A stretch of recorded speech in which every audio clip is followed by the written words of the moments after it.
د دنیا تمام حاجات او د دنیا تمامې مسلې او پریشانۍ، غمونه، تکلیفونه، بیمارۍ ستاسو چې څرنګې حاجت وي، صرف او صرف د درود شریف د دې وظیفې د برکته به الله تعالی ستاسو هر قسم مشکلات او هر قسم هغه بندشونه او رکاوټونه دا به الله تعالی د صرف درود شریف په ذریعه باندې، یعنی د دې وظیفې په ذریعه به الله تعالی دا تمام په تمامه حاجتونه دی الله تعالی پوره کړي. تاسو ډېرې وظیفې وکړئ، ستړي شوي به یئ، او انشاءالله چې دې وظیفې سره به ستاسو حاجت پوره کیږي. تاسو به د الله تعالی د دربار نه ناامیدي نه کوئ.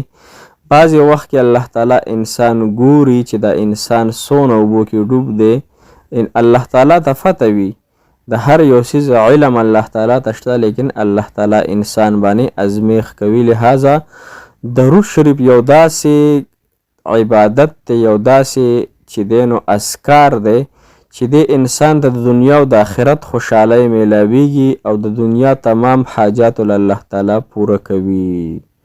السلام علیکم ورحمت الله وبرکاتو. شروع کوم په نوم د الله چې انتهایی رحیم او کریم ذات دی، او په جناب محمد رسول الله صلی الله علیه و آله وسلم باندې درود شریف.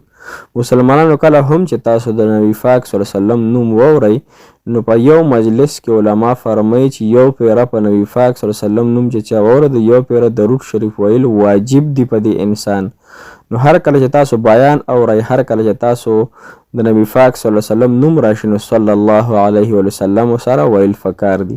ګوره د لحاظ قابله خبره ده دا وکړه چې ما شر ماشومان دي، مخکې ورځو کې ما امتحان د ماشومانو نه اغوستو، نو ما به د هر ماشوم نه پوښتنه کوله چې بچیه زموږ د پیغمبر علیه صلات وسلام څه نوم دی که نه، تپوس مې ترې کو، نو ما ته به هر ماشوم وی چې صلی الله علیه وسلم.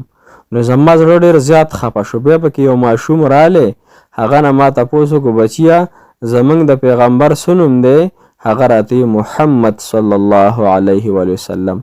نو مسلمانانو ما صرف په دې یو لفظ باندې هغه له انعام ورکو او هغه له ما پوزیشن ورکو چې تعالی به انشاءالله مدرسه کې پوزیشن میلاویږي. نو خبره مې دا عرض کوله د درود شریف د برکت او درود شریف د وظیفې، خو خپلو بچو ته د نبي پاک صلی الله علیه وسلم سیرت وښیو، خپلو بچو ته نبي پاک صلی الله علیه وسلم نومونه وښیو چې یاره زموږ پیغمبر دا محمد رسول الله صلی الله علیه وسلم دی او زموږ د پیغمبر نه بل دنیا ته بل نبی راتلونکی نشته. که څوک وایي چې بل نبی شته، هغه به دروغجني، هغه به مرتدي، هغه به د اسلام نه خارجي.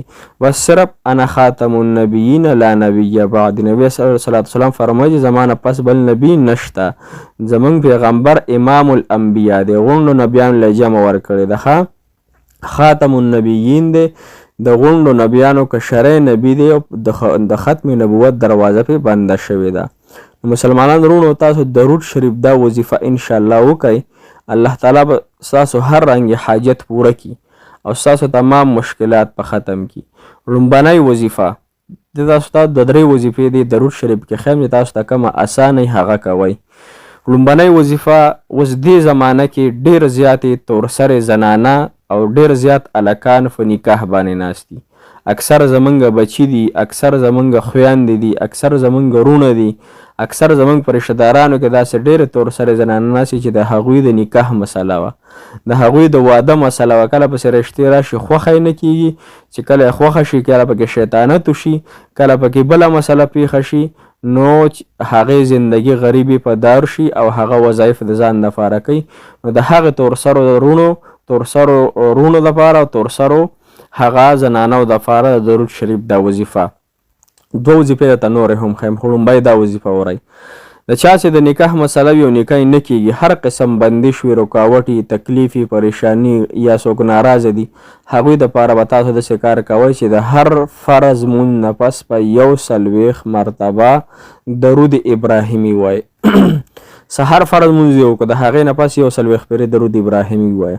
مازدیګر ماسپښین مونځ دی وکړه، ماسپښین نه پس 140 مرتبه درود ابراهیمي.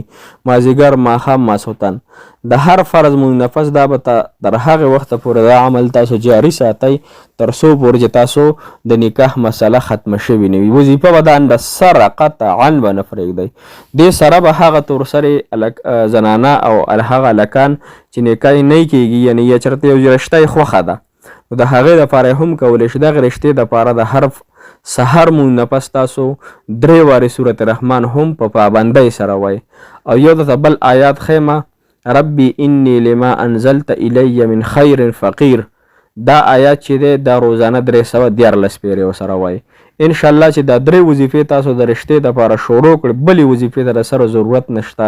په لږو ورځو کې 140 ورځو په ورې به دا وظیفه په پابندۍ سره وکړئ. انشاءالله چې ستاسو رشته به هم شوي نکاح به هم شوي او انشاءالله چې د واده اسباب به الله تعالی مهیا کړي. اوس که یو انسان دی او هغه غواړي چې ماته دی الله تعالی کم چې زما په جنت کې مقام دی هغه د الله تعالی ماته په دنیا کې وښیي نو د هغه دپاره بله بهترین درود شریف هغه درود شریف چې دی وصلی الله علی النبی الامی دا هم ویلی شي صلی الله علیه وسلم دا هم ویلی شي اللهم صل علی محمد وعلى آله وبارك وسلم اللهم صل على محمد وعلى آله وبارك وسلم. دا درود شریف په روزانه 1000 کرته وای. 1000 کرته مرتبه نه سیوا خیر دی کو ویل شي لیکن کم بنه وای. اوس کو یو سړی وای چې زه د عمرې لاړ شم اول په عمره په بړه باندې ډیر زیات ارمان دی نو د هغه د لپاره مسلمانانو درود شریف به یو مرتبه دا درود شریف وای بسم الله والسلام على رسول الله بسم الله والسلام على رسول الله بسم الله والسلام على رسول الله. دا به یو مرتبه وي. یا چاته داسې بله یو غټه پریشانی ده نو مسلمانانو د هغې دپاره تاسو روزانه د 300 نه کم درود شریف مه وایئ. که هر یو درود شریف تاسو وایئ لیکن د 300 نه کم درود شریف مه وایئ. دغه درود شریف د برکت لارې لیدلی دغه درود شریف هغه قبول کړی شوي دي ځکه الله تعالی په خپله په جناب محمد رسول الله صلی الله علیه وسلم باندې درود شریف وایي. قرآن کې آیات دی ان الله وملائکته یصلون علی النبی. یې زه او زما فرشتې یعنی الله تعالی خپل ځان یادوي چې زه او زما فرشتې په جناب محمد رسول الله صلی الله علیه وسلم موږ درود وایو. نو تاسو هم مؤمنانو په نبی پاک صلی الله علیه وسلم درود شریف وایئ. د هغې د برکته به انسان د دنیا ټولې مسلې الله تعالی ختموي او د آخرت د تمام عذابونو او د آخرت کې د حضور پاک صلی الله علیه وسلم د شفاعت ذریعه به مسلمانانو زموږ دپاره وګرځي. نو ګوره درود شریف ډېر زیات فضیلتونه دي. درود شریف خامخا په خپله زندګۍ کې شروع کوئ. کو 100 وارې وایئ کو 200 خو په ځان باندې فرض وګرځوئ.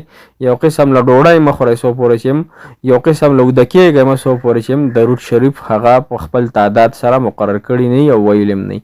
لہذا الله تعالی مو همیشه دپاره خوشحاله ساته. الله تعالی تاسو تمام حاجتونه درود شریف په دې ختمونو سره پوره کړي.